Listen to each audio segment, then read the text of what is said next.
Okay, so we're going to see how to create a chart using plotr. First, I'm going to select a file.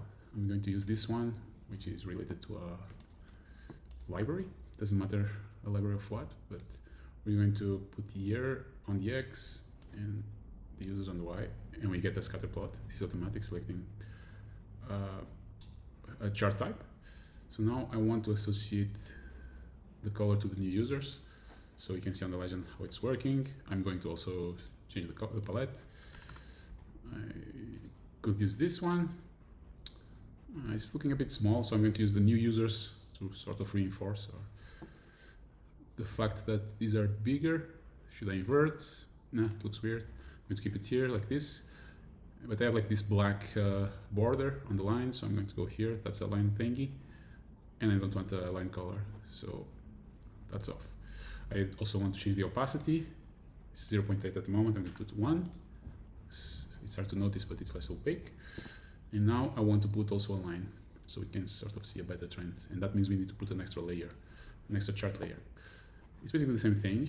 I put the X pointing to the year and users on the Y. But I want a line chart. Sometimes this happens, we just reload.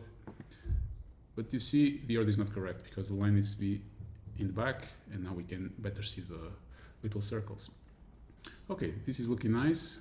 I want to put some text to represent to have more information about what's on each dot. It's another chart. It's the same thing, year, users.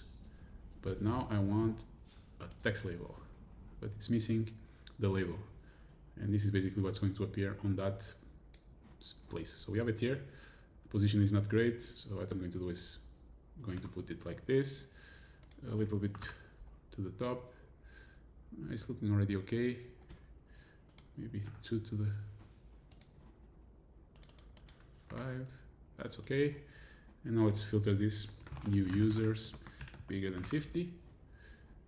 And you see we only see the values for the users, new users that were bigger than 50. So you can have like an idea of a basic idea of how to create a chart.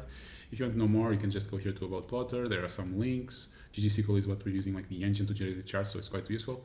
And for the main concept of the layers, you can go here, and these are like 3 high-level concepts of layers. You can check like how the layers work for Plotr, and then we can check how it works for GGSQL. Plotr maps to GGSQL, and you can also see the parent of all of them, which is ggplot, and that's about it.